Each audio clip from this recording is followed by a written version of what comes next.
What is the worst lie you've been told your whole life? Your father wouldn't do that. For me it was mom's boyfriend never beat you. Meanwhile, I'm literally bleeding down my arm. Oh, I can join this club. Mine is, mom's boyfriend never choked me when we got in an argument. Those marks around my neck. Self-inflicted, of course. Oh man, yes.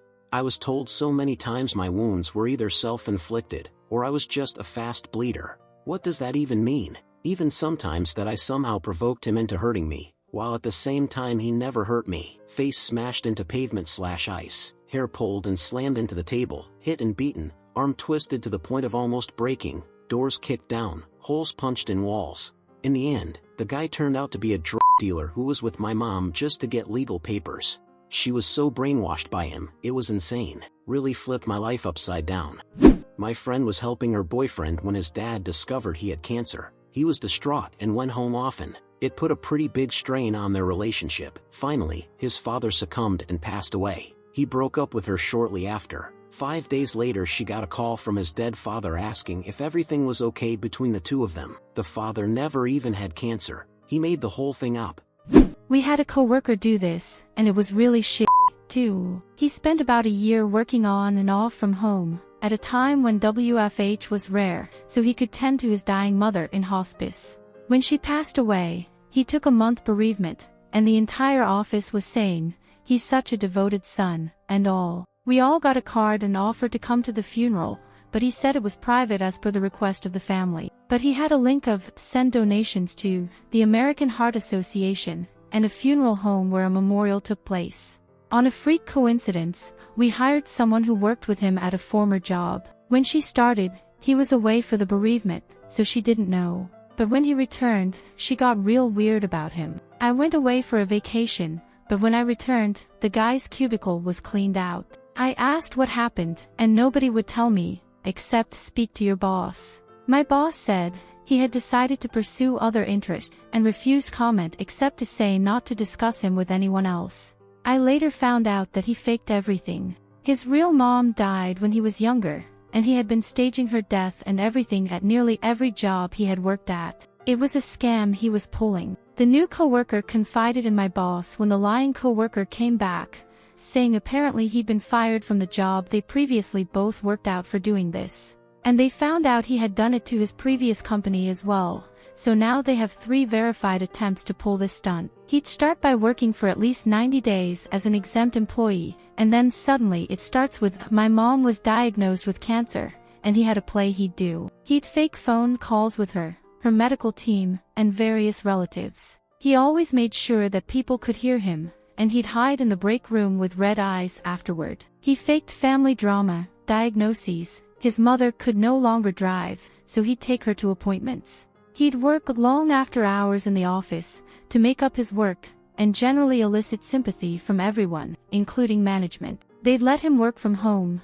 take time off, and he was really a good actor. I mean, I was completely fooled. I even thought, there's no way he was faking it. But yeah, he was. The memorial was for some unrelated woman. The time he was away for bereavement, he was in the Bahamas. In his previous job, the office took up a collection, which he never repaid back. Absolute scumbag. I grew up in an Italian family. When I was about 10 to 14 years old, I asked why they had a single long nail on their hand, and more specifically on the pinky.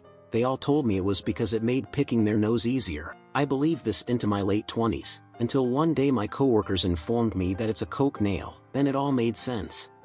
When I was a teen, I was checked into a mental hospital for a suicide attempt. I was only there for 2 weeks before they discharged me on a load of medication and with weekly visits from home therapists for teens, as well as a weekly visit from a therapist during school for an hour. After a few months, I was feeling great and better. I had started showering every day and taking care of myself. My stepmom decided it was all bullshit and stopped the visits. My school therapist begged to see me in private, even for free, because, as she said, she was seeing so much progress from me. I denied it out of fear of retaliation from my stepmom. She stopped buying me my medication, and I spiraled into a bad place again. When I asked why, she told me, "The therapist at the mental hospital said there is nothing wrong with you, and you are just lazy." She proceeded to convince me the home visits were just because I was stupid and extreme. Years later, we were talking about mental health, as my stepmom was now on medication for anxiety,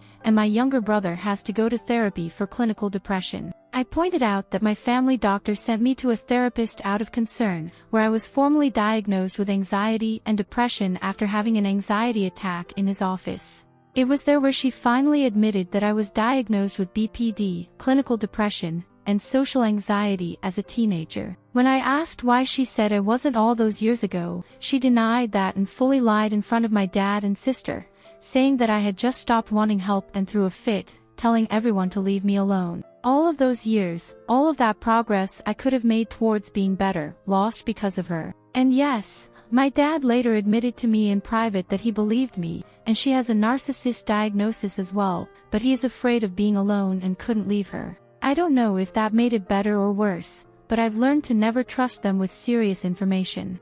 When I was in 4th grade, 9 years old, my parents pulled me out of school for a few weeks. They told me it's because I was too stupid for school and wasn't wanted there anymore. I spent those weeks getting screamed at, doing housework, yard work, whatever was needed to get out of this trouble I was in. Years later, as an adult, my mother told me the real reason I was pulled out. The school had apparently called because they were worried about the bruising and marks I constantly had. They were from my dad. He had gotten angry about that and decided to keep me at home until all the marks went away. I was basically punished for weeks for having bruises by the person that caused them. Christ, that's awful. Your stepmom is truly an evil piece of work. My own mother was like that, too. The first time I went to a mental hospital, I had an emergency appointment with my therapist, and he recommended it. Insisted, really. After some needling, he called my mother. I was 17 at the time. She came to pick me up, supposedly to take me to the hospital, but instead, she took me home, after picking my brother up from band and telling him in this bitterly gleeful way how crazy I was, called 911 to send an ambulance, then tried to guilt-trip me for wasting EMS resources, even though she was supposed to take me. I marched out to the ambulance, defiant-like, because I could tell she was trying to humiliate me and I didn't want to give her the satisfaction. I rode the ambulance to the ER and eventually ended up in a triage room. At some point, my mother had talked to my therapist on the phone, and she told me he'd said I was just faking it all for attention. I was quite attached to my therapist. Truthfully, he was the one person I felt at all safe with at the time, so this broke me. I ended up going to the bathroom, which they let me do by myself, clawing at my face and arms while in the stall, and was consequently admitted after emerging with obvious scratch marks. I think they were leaning towards not admitting me until that. The first time my mother visited me, I refused to speak to or even look at her, and she left crying. One of the psych techs made me go to bed early afterward for disrespecting my mother. I remember lying in bed and seeing this random screw on my bedside table, how it hadn't been found/removed already, I couldn't tell you, and thinking about trying to off myself with it somehow, but I was scared of the pain and also didn't think I'd get very far. She also stopped taking me to psychiatrist appointments at some point, telling me they said I was fine and could wean off the meds. When I made my own appointment a while later, the psychiatrist was like, "Where'd you go? What happened? You just disappeared all of a sudden." That he would be a failure when he grew up. Suck that one, parents. I have amazing children, a wonderful husband, a graduate degree, and a successful career. Let them go straight to hell. And they probably do if all that biblical stuff is real. I have too. As a child, we were given crappy TV dinners when mom and dad ordered pizza. They told us, "You won't like this, it's adult food." I was also told that people would constantly be approaching me in high school and college offering me free drugs, and that I needed to resist them. I'm not sure which of the two was worse. That I would grow up to be a failure. Suck it, parents. I have awesome kids, a wonderful spouse, a graduate degree, and a great career. They can go straight to hell, and probably will if all that biblical stuff is real.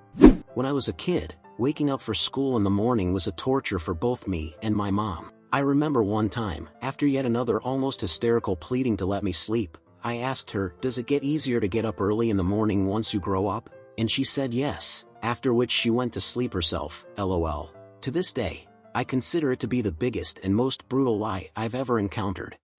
And well, friends, that was all for today's video. If you enjoyed it, let me know with a thumbs up so that YouTube can share these stories with more people. Remember to hit the bell icon to be the first to know when we upload a new video. See you next time.